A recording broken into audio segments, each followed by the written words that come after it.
प्रिय विद्यार्थियों, आज एक बार फिर हम ये पाठ पढ़ के दिए गए प्रश्न पत्र जिसका ये नाम है इंट्रोड्यूसिंग सब सोशियोलॉजी समाजशास्त्र परिचय के बारे में बात करेंगे। और इस प्रश्न पत्र के अंतर्गत जो प्रथम अध्याय है उस प्रथम अध्याय के अंतर्गत जो टॉपिक रहा था जिसके बारे में पिछली 2 क्लास में हम बात कर चुके हैं, सोशियोलॉजी ऑफ अर्बन सोसाइटी या हम इसको अर्बन सोशियोलॉजी या नगरीय समाजशास्त्र कह सकते हैं या नगरीय समाजों का समाजशास्त्र। इसके बारे में कुछ बातें हमने पिछली क्लास में बात करने की कोशिश की। उस पिछली क्लास में हमने यह आपको बताने का प्रयत्न किया था इस नगरीय समाजशास्त्र की उत्पत्ति किस प्रकार से हुई है, और हमने अपनी तरफ से यह भी आपको बताने की कोशिश की कि नगरीय समाजशास्त्र को समझने से पहले हमको समाजशास्त्र को समझ लेना जरूरी है। और यह भी बताने का प्रयत्न किया था कि ये पार्ट फर्स्ट के जो प्रथम प्रश्न पत्र है इंट्रोडक्शन टू सोशियोलॉजी, वहाँ पर हमने समाजशास्त्र और समाजशास्त्र की उत्पत्ति के बारे में बात की। नगरीय समाजशास्त्र को हम तभी समझ सकते हैं जब हमको समाजशास्त्र के बारे में जानकारी हो, क्योंकि जब हम नगरीय समाजशास्त्र का अर्थ देख रहे थे पिछली क्लासेज में, वहाँ पर आपको ये बताने की कोशिश की गई थी कि नगरीय समाजशास्त्र की वह शाखा है जो समुदाय के एक विशेष स्वरूप नगरीय समाज का अध्ययन करता है। उस विषय को लोग नगरीय समाजशास्त्र, नगरीय समाजशास्त्र समाज शास्त्र की वह शाखा है जो नगरीय समाज का या सामुदायिक जीवन के एक विशेष स्वरूप जिसको हम कहते हैं नगरीय समाज का अध्ययन करता है। न सिर्फ अध्ययन करता है बल्कि उसका वैज्ञानिक दृष्टिकोण से करता है। उस विषय को या समाजशास्त्र की उस शाखा को सोशियोलॉजी ऑफ अर्बन सोसाइटी या अर्बन सोशियोलॉजी कहते हैं। नगरीय समाजशास्त्र की एक शाखा है और नगरीय समाजशास्त्र के जो संस्थापक है, जो फादर है या जनक है, कलम फादर है, रॉबर्ट क्लार्क है, जिन्होंने 1915 में द सिटी नामक पुस्तक लिखी और इस नए विषय की नींव डाली या नए विषय की शुरुआत की। तो रॉबर्ट क्लार्क को अर्बन सोशियोलॉजी का कहा जाता है, नगरीय समाजशास्त्र का छात्र। एक बार फिर हम वही बात दोहराना चाहेंगे कि जिस प्रकार से समाजशास्त्र विभिन्न सामाजिक विज्ञानों की शाखाओं के रूप में विकसित हुआ है, ठीक उसी प्रकार से नगरीय समाजशास्त्र की विभिन्न शाखाओं के रूप में विकसित हुआ है। हम बात कर रहे थे कि समाज क्योंकि हम लोग नगरीय समाजशास्त्र को समाजशास्त्र के संदर्भ में ही परिभाषित कर सकते हैं, बिना समाजशास्त्र के संदर्भ में हम नगरीय समाजशास्त्र को परिभाषित नहीं कर सकते। इसलिए वो बात पुनः दोहराया जाना जरूरी है जो हमने पिछली क्लास में की। वहाँ हम बात कर रहे थे कि समाजशास्त्र की उत्पत्ति 1838 में हुई है इंग्लैंड देश में, और ऑगस्ट कॉम्टे ने समाजशास्त्र की उत्पत्ति की।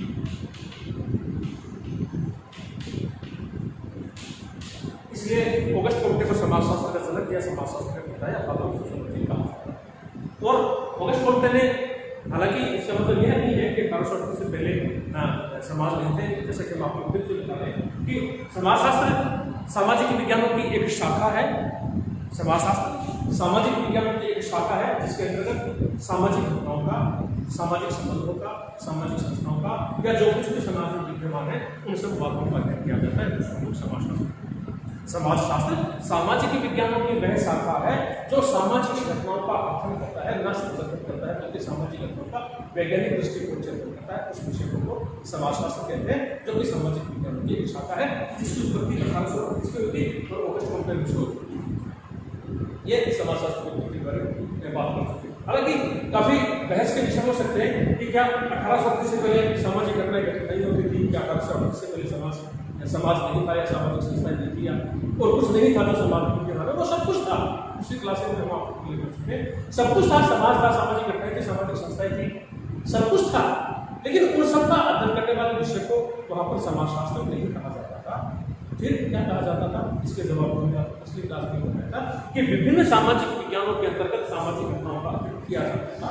और वो विभिन्न सामाजिक विज्ञान क्या हो सकते हैं, आपका राजनीति विज्ञान हो सकता है, अर्थशास्त्र हो सकता है, हो सकता है, या जो सामाजिक विज्ञान विभिन्न है वो अपने अपने दृष्टिकोण से सामाजिक घटनाओं का अध्ययन करते थे। और ऑगस्ट कॉम्टे को इसी बात की आपत्ति थी कि ये जो विभिन्न सामाजिक विज्ञान सामाजिक घटनाओं का अपने अपने दृष्टिकोण से अध्ययन कर रहे हैं, अपने अपने परिप्रेक्ष्य से अध्ययन कर रहे हैं, ये इनका तरीका सही नहीं है। सामाजिक घटनाओं का अध्ययन करने के लिए एक ऐसा परिप्रेक्ष्य होना चाहिए, ऐसा दृष्टिकोण होना चाहिए जो सामाजिक घटनाओं को सामाजिक परिप्रेक्ष्य में देखे, सामाजिक घटना के पीछे छिपे हुए कारणों को समाज में देखने की कोशिश करे, न कि इधर उधर। इसी उत्पत्ति से तात्पर्य उन्होंने अध्ययन करने का एक दृष्टिकोण प्रस्तुत किया हमारे सामने, अध्ययन करने का एक तरीका सुझाया, अध्ययन करने का एक परिप्रेक्ष्य दिया। कैसा परिप्रेक्ष्य? जिसमें उन्होंने कहा कि सामाजिक घटनाओं को सामाजिक दृष्टिकोण से देखिए, सामाजिक परिप्रेक्ष्य में देखिए, समाज में जो घटना घटित हुई है उसके पीछे क्या कारण छुपे हैं, वो उन कारणों को समाज में खोजने की कोशिश कीजिए और उस घटना के परिणाम स्वरूप समाज पर क्या प्रभाव पड़े हैं, समाज पर पड़ने वाले प्रभावों को देखना जरूर चाहिए कि ऑगस्ट कॉम्टे ने कहा था। और यही सोचकर उन्होंने 1830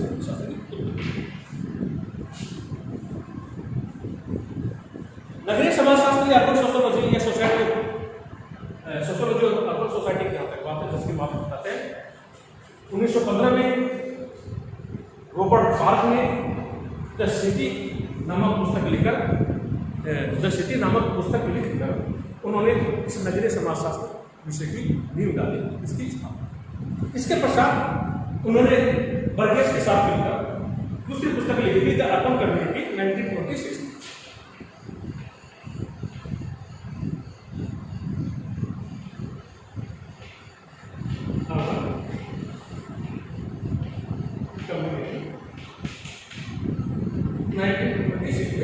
और ये लिखी थी पार्क और बर्गेस ने। इस पुस्तक में उन्होंने, जैसे रॉबर्ट पार्क ने अपनी प्रथम पुस्तक नगरीय समाजशास्त्र को परिभाषित किया, नगरों के बारे में कुछ बात की, उसी बात को आगे बढ़ाकर उन्होंने नगरीय समाजशास्त्र को विकास करने में उन्होंने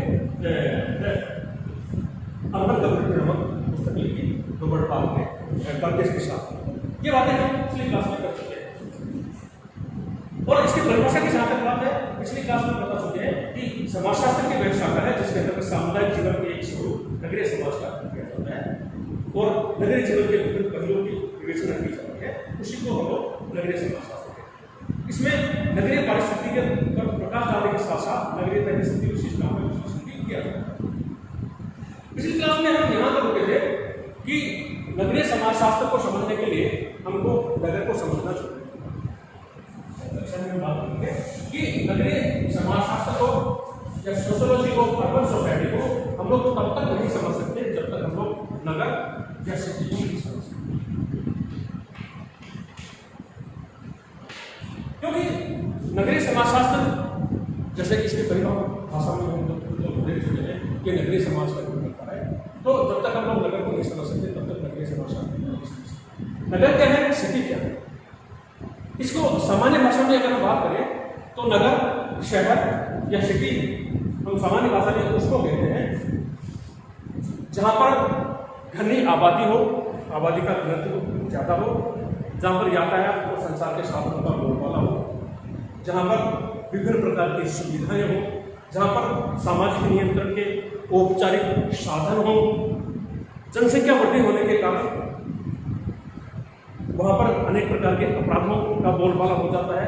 सबसे महत्वपूर्ण बात जो नगर को परिभाषित करती है, जो नगर को गांव से लगती है कि जहाँ के लोग गैर कृषि कार्यों में संलग्न होते हैं। गांव में है जहाँ के आय का मुख्य स्रोत कृषि है, शहर में है जहाँ के आय का मुख्य स्रोत गैर कृषि कार्य है। और गैर कृषि कार्य से तात्पर्य कोई राजकीय सेवा हो सकती है, कोई गैर राजकीय सेवा हो सकती है, कोई कल कारखाने हो सकते हैं, कोई फैक्ट्री हो सकती है, या विभिन्न प्रकार के जो और कृषि कार्यों के अंदर जो कार्य होते हैं वे इसके अंतर्गत सम्मिलित हैं। नगर किसी नहीं, नगर में है जहाँ के लोगों का मुख्य व्यवसाय गैर कृषि कार्य है, जहाँ आबादी का घनत्व ज़्यादा है, जहाँ यातायात और संचार के साधनों का बोलबाला है, जहाँ जनसंख्या की बहुत अधिकता है। इन सब के कारण, जनसंख्या अधिकता के होने के कारण वहाँ पर अपराध बढ़ जाता है, कच्ची बस्तियाँ और मलिन बस्तियों का विकास हो जाता है, जिसके परिणाम स्वरूप नशे की प्रवृत्ति वहाँ के लोगों में शुरू हो जाती है। अपराध, बाल अपराध, महिलाओं के हिंसा, ये सारी अनेक प्रकार की सामाजिक व्याधिकियाँ या सामाजिक समस्याएं जहाँ पर देखने को मिलती है, उसको हम लोग सामान्य भाषा में नगर या शहर कहते हैं। अब नगर या शहर की उत्पत्ति कैसे बारे में बात करेंगे। नगरीय शहर बनते कैसे हैं?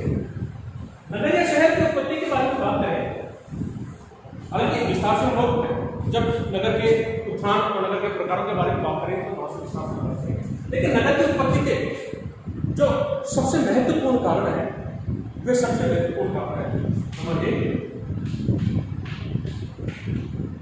जनसंख्या वृद्धि, नंबर 2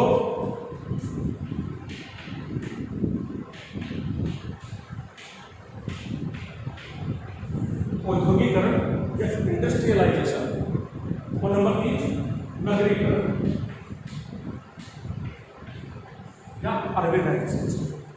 ये 3 सबसे महत्वपूर्ण कारण हैं जिनके परिणाम स्वरूप नगरों की उत्पत्ति होती है और नगरों का विकास होता है। ये 3 महत्वपूर्ण कारण कैसे नगर या शहर बनते हैं, इसके बारे में हम लोग बात करें उससे पहले हम आपको नगरीय समाजशास्त्र की कुछ सैद्धांतिक परिभाषाओं के बारे में बता देना चाहते हैं। नगरीय समाजशास्त्र की परिभाषा के बारे में पीई बर्गेल कहते हैं, उन्होंने अपनी पुस्तक अर्बन सोशियोलॉजी में लिखा है, नगरीय समाजशास्त्र पर्यावरण का व्यक्ति पर पड़ने वाला प्रभाव का विशेष, यानी कि पर्यावरण पर व्यक्ति पर पर्यावरण का जो विशेष प्रभाव होता है उसका अध्ययन करने वाला विषय नगरीय समाजशास्त्र। बर्गेल आगे जाके कहते हैं कि नगरीय समाजशास्त्र सामाजिक क्रियाओं, संबंधों, सामाजिक संस्थाओं पर नगरीय जीवन के संभाव, नगरीय जीवन के ढंग पर आधारित एवं उससे विकसित सभ्यता के प्रकारों का विचार करता है।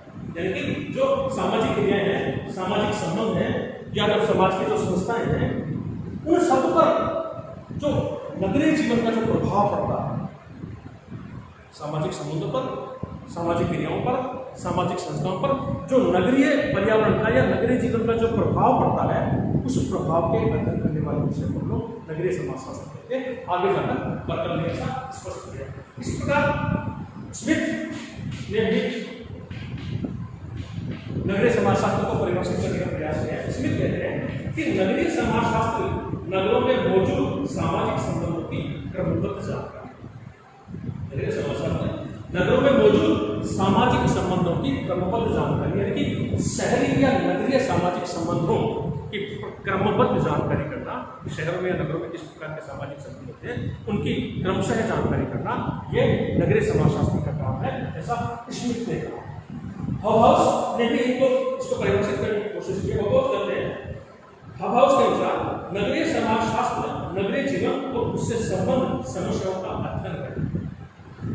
नगरीय जीवन, हॉबहाउस का कहना है कि समाजशास्त्र नगरीय जीवन और नगरों में विद्यमान सामाजिक समस्याओं का अध्ययन करने वाला विषय है, ऐसा हॉबहाउस के अनुसार कहना है। अर्थात नगरीय पर्यावरण में समाज का अध्ययन करने वाले शास्त्र को ही नगरीय समाजशास्त्र कहा जाता है।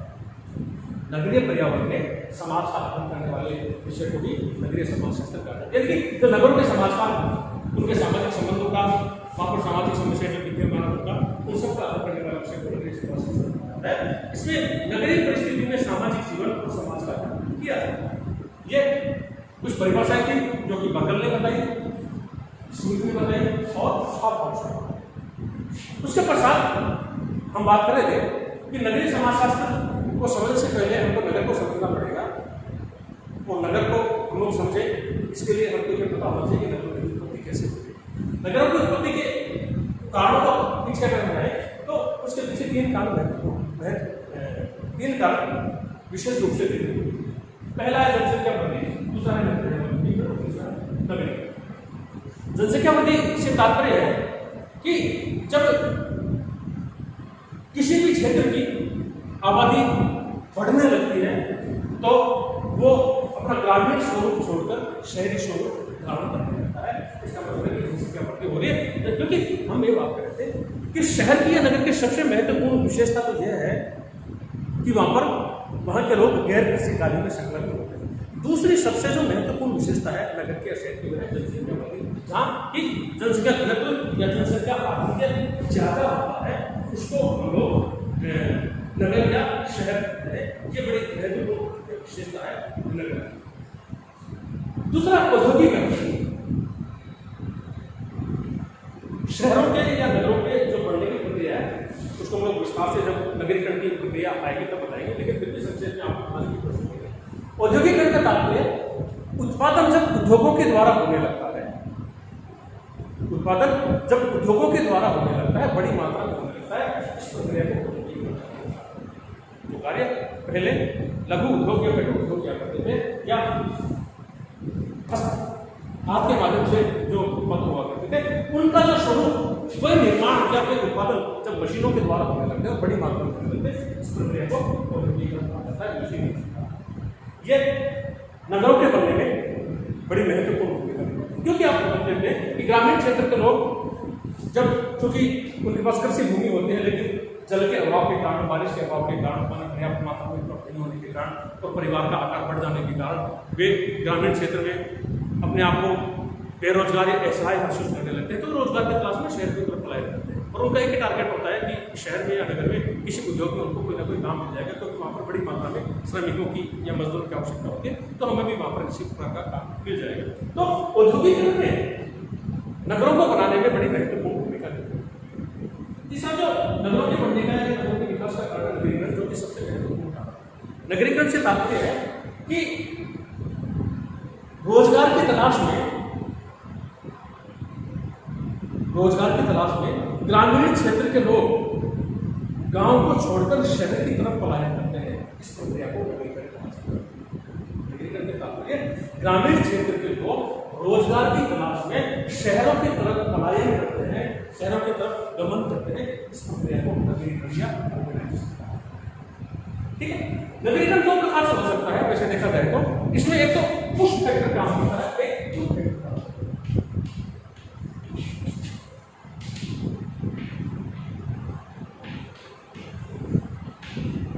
पुश फैक्टर का मतलब है कि ग्रामीण क्षेत्र में रोजगार नहीं मिलने के कारण गांव की तरफ से उनको धक्का दिया जाता है, उनको धक्का मारा जाता है, उस धक्के के परिणाम को शहर की तरफ जाता है। पुल फैक्टर का मतलब खींचने वाला प्रभाव है, खींचने वाला कारण। शहरों में वे परिस्थितियां विद्यमान हैं जो कि ग्रामीण क्षेत्र के बेरोजगार को रोजगार सुलभ कर सकती है, रोजगार का अवसर प्रदान कर सकती है। तो वे जो शहरी क्षेत्र की जो फैक्ट्री है, जो कल कारखाने हैं या जो उत्पादन के जो भी साधन है, वे ग्रामीण क्षेत्र के बेरोजगार को अपनी तरफ खींचते हैं। तो पुश फैक्टर मतलब ग्रामीण क्षेत्र की तरफ धक्का लगा और पुश फैक्टर शहरी क्षेत्र की तरफ खींचा होता है। तो ये पुश फैक्टर और पुल फैक्टर नगरीकरण को बढ़ावा देता है। इस प्रकार जनसंख्या वृद्धि के कारण, औद्योगिकरण के कारण और नगरीकरण के कारण नगरीकरण की प्रक्रिया को बढ़ावा मिलता है, या शहरों का निर्माण होता है या नगरों का निर्माण।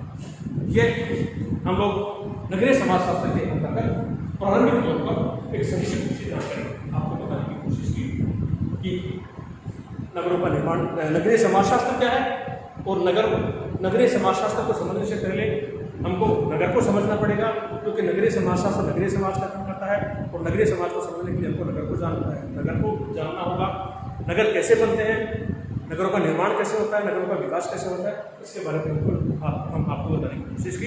इस प्रकार से आपको बताया था कि समाजशास्त्र के जनक ऑगस्ट कॉम्टे हैं, जिन्होंने 1838 में समाजशास्त्र की उत्पत्ति की थी। हमने यहाँ पर आपको बताने की कोशिश की कि नगरीय समाजशास्त्र के जनक रॉबर्ट पार्क हैं, जिन्होंने 1915 में द सिटी नामक पुस्तक लिखकर इस विषय की स्थापना की और नींव डाली। आगे जाकर उन्होंने पार्क ने बर्गेस के साथ मिलकर दूसरी पुस्तक लिखी, जिसका कि नाम आपको बताया था द अर्बन कम्युनिटी, और इस अर्बन कम्युनिटी में पार्क और बर्गेस ने मिलकर नगरीय समाजशास्त्र को और विस्तार प्रदान किया। तो ये नगरीय समाजशास्त्र के अर्थ, नगरीय समाजशास्त्र की परिभाषा, नगर और नगरों के निर्माण के बारे में संक्षिप्त से जानकारी थी। विस्तार से हम लोग अगली क्लास में बात करने की कोशिश करेंगे। Thank you.